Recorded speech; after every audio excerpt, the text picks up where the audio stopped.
Aujourd'hui, j'ai un enseignement, c'est une révélation de Dieu. Si tu parviens à comprendre ça, tu vas vivre bien dans la société, dans ta famille et partout où tu te trouves.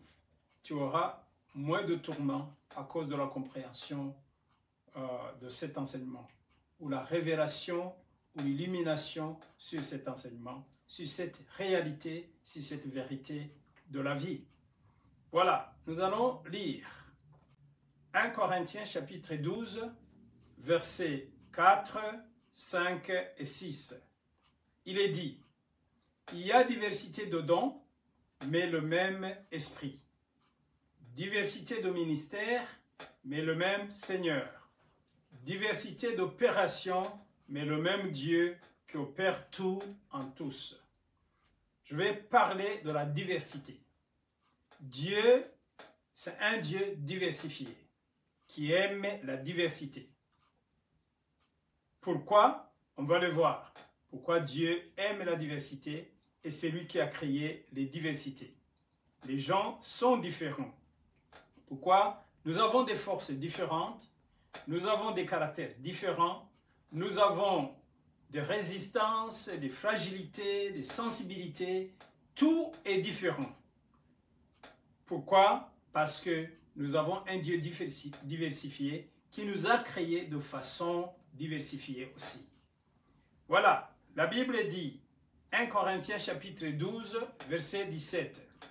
Si tout le corps était œil, où serait l'ouïe? S'il était tout ouïe, où serait l'odorat? Donc il y a diversité, même dans les membres du corps. Maintenant, Dieu a placé chacun des membres dans le corps comme il a voulu. Si tout était un seul membre, où serait le corps alors? Écoutez, maintenant donc, il y a plusieurs membres dans un seul corps. Et l'œil ne peut pas dire à la main, je n'ai pas besoin de toi, ni la tête dire aux pieds, je n'ai pas besoin de vous. Mais, bien plutôt, les membres du corps qui paraissent être plus faibles sont nécessaires. Et ceux que nous estimons être les moins honorables du corps, nous les entourons d'un plus grand honneur. Ainsi, nos membres, les moins honnêtes, reçoivent plus d'honneur. Tandis que ceux qui sont honnêtes n'en ont pas besoin. Dieu a donc disposé le corps de manière à donner plus d'honneur à ceux qui en manquaient, afin qu'il n'y ait pas de division dans le corps, mais que le membre ait également soin les uns des autres, que les membres aient également soin les uns des autres. Et si un membre souffre, tous les membres souffrent avec lui. Si un membre est honoré, tous les membres se réjouissent avec lui. Vous êtes le corps de Christ et vous êtes ses membres, chacun pour sa part. Donc, nous sommes diversifiés. Si tu regardes dans la maison, nous avons des équipements différents qui sont diversifiés. Pourquoi? Pour se compléter. Le micro-ondes ne peut pas dire au frigo, je n'ai pas besoin de toi. Le four ne peut pas dire au lit, moi, il faut seulement moi, toi, dans la maison, n'a pas besoin de toi. La chaise ne peut pas dire à la télévision, même la fourchette ne peut pas dire à l'assiette. Donc, ils sont là pour se compléter.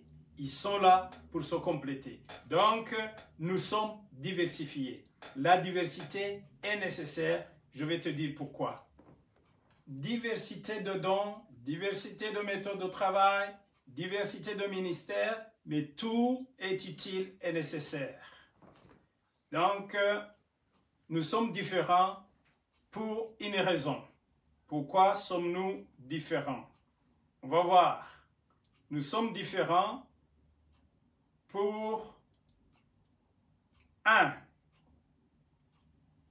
Nous sommes différents, diversifiés. Un, c'est pour l'embellie aux yeux de Dieu. Dieu, il a créé des choses différentes et chaque fois qu'il créait une chose, il disait, c'est très bon. Le premier jour, il a dit c'est bon, très bon. Deuxième jour, ainsi de suite, jusqu'au sixième jour. Deuxième raison, c'est l'auto-appréciation. Appréciation de celui ou celle qui est différent de toi. Ou celui ou celle qui a ce que tu n'as pas.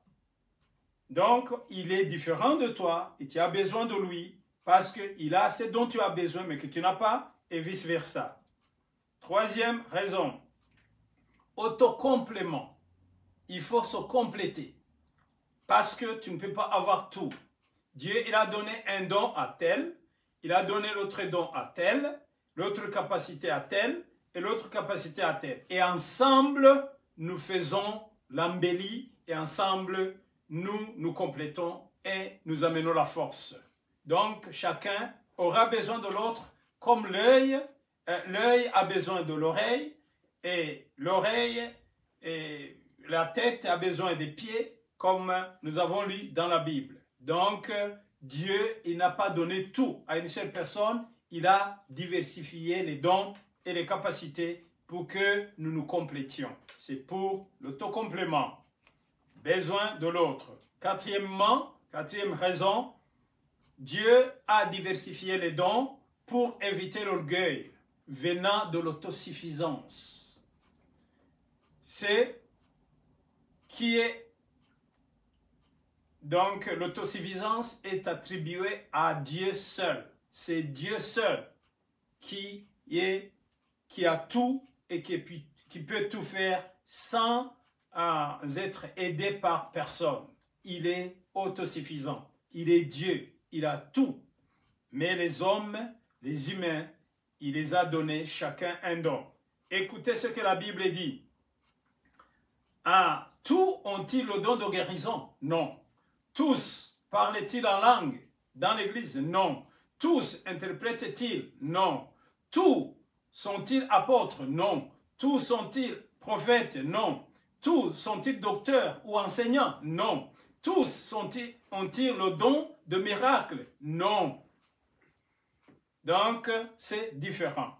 C'est la même chose quand Dieu a donné les talents. Écoutez ce que la Bible dit. Il en sera comme un homme qui partant pour un voyage appela ses serviteurs et leur remit ses biens. Écoutez ceci. Matthieu 25, 14. Alors 15, il est dit, il donna 5 talents à l'un, 2 à l'autre et un troisième à chacun selon sa capacité que lui a donné, que Dieu a donné à cette personne. Et il partit. Aussitôt, celui qui avait reçu les 5 talents s'en alla, les fit valoir, et il gagna 5 autres talents. Écoutez, de même, celui qui avait reçu les 2 talents en gagnant 2 autres. Écoutez, celui qui n'avait reçu qu'un talent alla faire un creux dans la terre et cacha l'argent de son maître. Longtemps après, le maître de ses serviteurs revint et leur fit rendre compte. Celui qui avait reçu les 5 talents s'approcha, en apporta 5 autres talents et il dit, Seigneur, tu m'as remis 5 talents, voici, j'en ai gagné 5 autres. J'ai fructifié le talent que tu m'as donné. Le don que tu m'as donné, je l'ai utilisé en faveur de la société et en faveur de moi-même et pour ta gloire. Voilà, j'ai gagné 5 autres. Son maître lui dit, c'est bien, bon et fidèle serviteur. Tu as été fidèle en peu de choses, je te confierai beaucoup. Entre dans la joie de ton maître. Celui qui avait reçu les 2 talents s'approcha aussi et il dit, Seigneur, tu m'as remis 2 talents, voici j'en ai gagné des autres. Même si je n'avais pas 5, mais les 2, je les ai fructifiés, tels que tu m'as créé, la force que tu m'as donnée, la compréhension que tu m'as donnée, les études que tu m'as donné, la grâce de faire beaucoup d'études. J'ai étudié pour faire avancer la société, pour protéger les autres, pour faire du bien aux autres, pour le bien des autres et pour ta gloire. et voilà, j'en ai multiplié comme tu m'as donné, selon les talents que tu m'avais donnés. Et le Seigneur était content. Alléluia. Celui qui n'avait reçu qu'un talent s'approche ensuite et dit, Seigneur, je savais que tu es un homme dur, qui moissonne où tu n'as pas sémé et qui amasse où tu n'as pas vanné. J'ai eu peur, je suis allé cacher ton talent dans la terre. Voici, je prends ce qui est à toi. Voici, je prends ce qui est à toi. Il a donné le même talent sans l'avoir fructifié. Il a donné au maître. Écoutez ceci. Le problème, quand on ne comprend pas la diversité, qu'on est différent, qu'on a des capacités différentes, qu'on a la fragilité, la sensibilité différente. C'est ça quand on ne comprend pas qu'on a des différences. Au niveau de la fragilité, au niveau de la sensibilité, au niveau des forces, au niveau du caractère, à tous les niveaux, nous sommes différents. Malgré que nous ressemblons les mêmes, mais à l'intérieur, nous sommes différents. Dieu, il nous a créés de façon diversifiée. Écoutez, quand tu ne comprends pas ça. Parmi les animaux, il y a des animaux amphibiens. Il y a des poissons qui sont aquatiques. Un animal amphibien ne peut pas comprendre un animal aquatique. Quand toi tu es amphibien, c'est-à-dire tu peux vivre dans l'eau, en même temps tu peux vivre en dehors de l'eau. Tu ne peux pas comprendre le poisson qui est faible, qui ne peut que vivre dans l'eau. Et le poisson aussi risque de ne pas te comprendre. Comment est-ce que tu vis dans l'eau, en même temps tu vis à l'extérieur de l'eau? Le poisson, par rapport à lui-même, il va te diaboliser. Comment est-ce que tu sors de l'eau et tu sais respirer? Alors que moi j'essaye, c'est directement la mort. Le poisson ne peut pas se produire en dehors de l'eau. Le poisson, toute sa vie, c'est dans l'eau. Même se déplacer, il a besoin de l'eau. Alors qu'il y a d'autres animaux, des reptiles, des mammifères, qui peuvent vivre dans l'eau et en même temps vivre à l'extérieur, qui sont amphibiens. Quand tu as un boss, ton chef, il est amphibien, il ne comprend pas comment tu dépends toujours de l'eau, tu dépends de la prière. Une petite affaire qu'il te dit de faire, tu dois prier. Parce que lui, il peut réaliser des choses en dehors de la prière, des petites choses. Tu vois un vélo moteur, il dépend du moteur. Mais quand le moteur est bloqué, le vélo peut continuer. Mais la moto, non. Il dépend du moteur seulement. Donc, la moto dépend à 100% du moteur. Mais le vélo moteur dépend du moteur quand le moteur fonctionne. Mais quand il ne fonctionne pas, le vélo peut continuer à marcher. Donc, il y a des gens qui dépendent moins de Dieu et d'autres qui dépendent à 100% de Dieu. Nous n'avons pas les mêmes esclavages, même dépendance de Dieu. C'est pourquoi les gens peuvent dire, pourquoi vous exagérez? Vous priez même pour des petites choses. Vous dépendez de Dieu pour un petit examen, une petite affaire. Tu dépends de Dieu. Pour sortir, tu pries. Pour rentrer à la maison, tu pries. Avant de dormir, tu pries. Mais tu peux dormir et te réveiller sans avoir prié. Parce qu'il y a des gens qui dépendent de Dieu à 100%. La Bible dit, nous avons besoin de Dieu à 100%. Parce que sans lui, nous ne pouvons rien faire. Ça, ce sont des gens qui dépendent de Dieu. Alors, il y a un problème. Quand les gens ne se comprennent pas que les besoins de Dieu, comme le besoin de l'électricité, il y a des instruments qui peuvent marcher sans électricité. Il y a d'autres, si tu ne les connectes pas, ça ne marche pas. Il y a certaines lumières qui peuvent accaparer de l'énergie solaire. Et le soir, sans les connecter, ça peut allumer. Il y a d'autres, sans que tu le connectes, ils ne peuvent pas allumer. Donc, nous n'avons pas la même dépendance. Nous n'avons pas la même dépendance. Il y a des amphibiens. Quand tu as un chef amphibien, quand ta femme est amphibienne, il ne comprend pas comment son mari est toujours dans la prière. Quand son mari est vice-versa, ils ne se comprennent pas. Alors que nous sommes diversifiés. Quand tu comprends la diversification, comment les choses sont diversifiées, les gens sont diversifiés, là, tu vas comprendre les autres et tu vivras bien. Tu seras tolérant. Tu seras patient parce que tu sais que les gens sont différents. Ce que l'autre ne peut pas faire, quand toi tu peux le faire, là, tu comprends qu'il y a des gens qui ne peuvent pas le faire. Et vice-versa. Alors, la vie sera belle et tu vivras bien avec les autres. Il y a des animaux qui ont besoin du berger pour manger. Il y a d'autres qui se débrouillent seuls, qui sont adaptés, qui peuvent aller chasser sans le berger et peuvent manger, survivre. Mais il y a d'autres, comme les brebis, comme les vaches, qui ne peuvent pas survivre sans le berger. Et ils ont besoin de ça, protection, comment c'est lui qui les nourrit, c'est lui qui fait tout pour eux.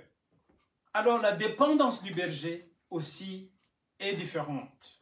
Donc voilà, il faut se comprendre que nous sommes diversifiés. Les arbres peuvent être plantés sur un même sol, mais quand ils vont produire, ils produisent des fruits différents, qualité et quantité différentes. Par exemple, le papayer, il va produire 4 ou 5 papayes, alors que le raisin, c'est une multitude. La pomme, le pommier, beaucoup de pommes, oranger, beaucoup d'oranges. C'est différent au niveau du goût, au niveau de la qualité, au niveau de la quantité. Les oiseaux ne peuvent pas voler à la même altitude. Donc, quand tu comprends ça, tu ne vas pas imiter les autres, tu ne vas pas envier les autres, tu vas juste apprécier et savoir qu'il est différent de toi. Tu ne vas pas faire la compétition pour essayer d'être comme lui, parce que lui, il a sa taille. Par exemple, la vache ne va pas jalouser l'éléphant et la chèvre non plus ne va pas être jalouse de la vache. Il ne va pas essayer de devenir ce qu'il n'a pas été créé pour être. Donc voilà. Alors, vous allez vous comprendre. Écoutez Romains 14, 1. Faites accueil à celui qui est faible dans la foi et ne discutez pas sur les opinions. Nous avons des opinions différentes sur des choses.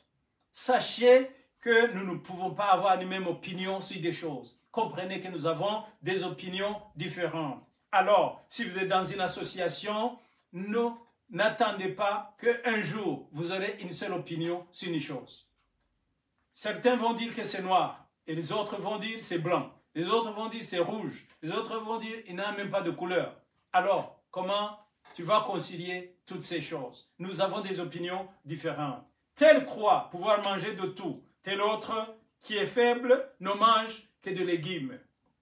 Que celui qui mange ne méprise point celui qui ne mange pas. Et que celui qui ne mange pas ne juge point celui qui mange, car Dieu l'a accueilli. Tel fait une distinction entre les jours, tel autre les estime tous égaux. Que chacun ait en son esprit une pleine conviction. Celui qui distingue entre les jours agit ainsi pour le Seigneur. Celui qui mange, c'est pour le Seigneur qui mange, car il rend grâce à Dieu. Celui qui ne mange pas, c'est pour le Seigneur qui ne mange pas, et il rend grâce à Dieu. En effet, nul de nous ne vit pour lui-même, et nul ne meurt pour lui-même. Car si nous vivons pour le Seigneur. Et si nous mourrons pour le Seigneur. Soit donc que nous vivions, soit que nous mourions, nous sommes au Seigneur.